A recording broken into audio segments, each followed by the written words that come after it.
Assalamualaikum warahmatullahi wabarakatuh. Halo adik-adik, bertemu lagi bersama saya di AA Edukasi. Pada pertemuan kali ini kita akan sama-sama mempelajari materi ilmu pengetahuan alam semester 2, khususnya untuk kelas 7 tingkat SLTP sederajat. Materi pada bab 1, sistem organisasi kehidupan makhluk hidup, dalam submateri jenis-jenis organisme. Bagi kamu yang baru bergabung dengan AA Edukasi, mari sama-sama kita bangun channel ini dengan mengklik like, share, subscribe, dan komen jika ada yang ingin kalian tanyakan. Dan jangan lupa untuk mengaktifkan notifikasi loncengnya agar kalian tidak ketinggalan video-video terbaru dari kami. Oke, yang pertama ada organisme. Organisme adalah tingkat organisasi kehidupan yang terakhir, berupa kumpulan molekul-molekul yang saling mempengaruhi sehingga berfungsi secara stabil dan memiliki sifat hidup. Jenis organisme itu dibagi menjadi dua macam. Yang pertama ada jenis organisme uniseluler dan organisme multiseluler. Organisme uniseluler yaitu organisme yang terdiri dari hanya satu sel tunggal dan lebih kecil dan lebih sederhana jika dibandingkan dengan organisme multiseluler. Organisme uniseluler melaksanakan semua fungsi khusus dalam satu sel. Sedangkan organisme multiseluler yang terdiri dari banyak sel dan jumlah lebih besar dan lebih kompleks dibandingkan dengan organisme uniseluler. Organisme multiseluler atau multisel telah mengalami diferensiasi sel yang melakukan fungsi khusus. Yang selanjutnya ada contoh dari organisme uniseluler. Mayoritas dari mikroba termasuk virus yang uniseluler dalam organisasi. Menurut teori evolusi, organisme uniseluler adalah yang pertama untuk berkembang di bumi. Asal mereka tanggal kembali ke 3,8 miliar tahun yang lalu. Masing-masing dari mereka memiliki fitur karakteristik yang membantu dalam adaptasi terhadap berbagai kondisi lingkungan.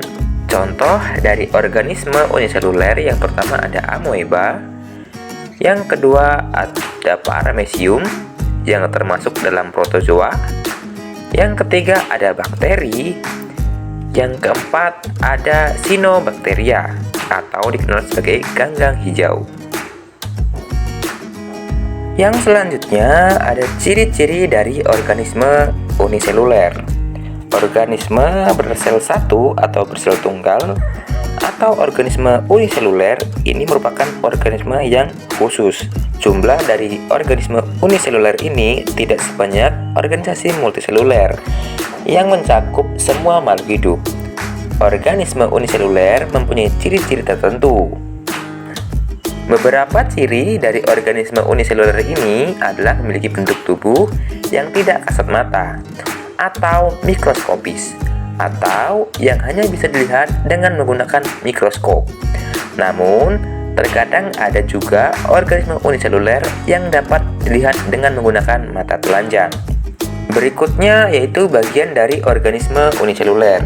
Karena sudah kita bahas pada sebelumnya bahwa organisme uniseluler ini merupakan makhluk yang berbentuk mikroskopis, maka kebanyakan yang merupakan organisme uniseluler ini adalah sejenis bakteri ataupun protozoa ataupun kuman-kuman dan kawan-kawannya. Yang selanjutnya ada organisme multiseluler. Organisme multiseluler yaitu organisme yang terdiri dari banyak sel dan jumlah lebih besar dan lebih kompleks dibandingkan dengan organisme uniseluler. Organisme multiseluler atau multisel telah mengalami diferensiasi sel yang melakukan fungsi khusus. Berikut adalah contoh organisme multiseluler, yaitu sebuah organisme multisel yang mencakup semua organisme dari plantae dan animalia kerajaan seperti ikan, manusia, harimau, kuda, sapi, anjing, domba, ular, ikan paus, gajah, pohon mangga, mawar, tanaman, dan tumbuhan lainnya. Yang berikutnya ada ciri dari organisme multiseluler. Organisme ini memiliki ciri antara lain yang pertama, memiliki jumlah sel lebih dari satu sel atau bersel banyak. Yang kedua, organisme memiliki ukuran yang besar. Yang ketiga, komposisi dan struktur tubuhnya sangat kompleks dan rumit. Yang keempat, memiliki berbagai organ yang menjalankan fungsi yang berbeda. Yang kelima, memiliki inti sel dan DNA yang terpisah. Yang selanjutnya ada klasifikasi organisme. Organisme dikelompokkan ke dalam 5 kerajaan berdasarkan ada atau tidaknya membran inti, uniseluler atau satu sel, dan multiseluler atau banyak sel, jenis nutrisi yang digunakan oleh organisme baik itu heterotrofik dan autotrofik. Dari pembagian tersebut terdapat 5 kingdom, diantaranya yang pertama kingdom Monera, yang kedua kingdom Protista, yang ketiga kingdom Fungi atau jamur, yang keempat ada kingdom Plantae atau tumbuhan, dan yang terakhir ada kingdom Animalia atau hewan. Selain kingdom, dari pembagian tersebut juga terdapat beberapa filum. Di antaranya ada 4 filum utama, yaitu yang pertama ada Colenterra, yang kedua ada Annelida, yang ketiga ada Arthropoda, yang keempat ada Chordata. Yang selanjutnya ada perkembangbiakan. Yang pertama, perkembangan aseksual. Dalam reproduksi aseksual, suatu individu dapat melakukan reproduksi tanpa keterlibatan individu lain dari spesies yang sama. Pembelahan sel bakteri menjadi 2 sel anak adalah contoh dari reproduksi aseksual. Dari perkembangbiakan aseksual terdapat 2 jenis perkembangbiakan. Yang pertama, perkembangbiakan vegetatif alami yang terjadi pada umbi batang dan umbi lapis. Yang kedua ada vegetatif buatan, yaitu terjadi ketika kita menyetek sebuah tumbuhan satu dengan tumbuhan lain. Bisa juga dengan mencangkok. Selanjutnya ada perkembangan seksual. Reproduksi atau perkembangbiakan ini dilakukan secara generatif, melibatkan peleburan atau fertilisasi dari 2 macam sel gamet, yaitu sel sperma dari gamet jantan dan ovum dari gamet betina.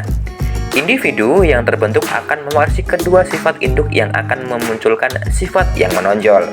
Berdasarkan tempat bertemunya sel gamet, reproduksi dibedakan menjadi 2. Yang pertama ada fertilisasi internal, yaitu peleburan sel gamet jantan dan sel gamet betina terjadi di dalam tubuh hewan betina. Pada mekanisme ini, hewan akan dilengkapi dengan alat kopulasi seperti sapi, kuda, kucing, dan lain sebagainya. Kemudian, sel-sel sperma ini akan berlari mencari keberadaan ovum. Hanya 1 sel sperma yang dapat membuahi 1 telur.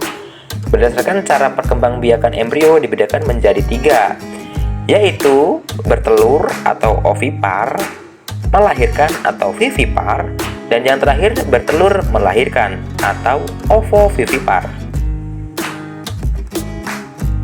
Jenis yang kedua ada filtrasi eksternal, yaitu peleburan sel gamet jantan atau sperma dan sel gamet betina atau ovum yang terjadi di luar tubuh.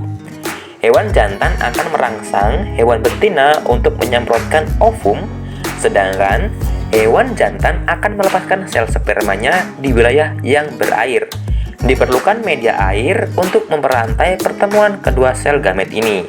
Pada beberapa hewan air, telur akan berkembang menjadi bentuk larva bersilia yang akan mengembara menempel di dasar perairan membentuk koloni baru atau fase sesil, yaitu menempel di dasar perairan. Atau perkembangan vegetatif, contohnya ditemukan pada spons, ubur-ubur, dan lain sebagainya. Nah, demikianlah materi yang dapat saya sampaikan mengenai jenis-jenis organisme.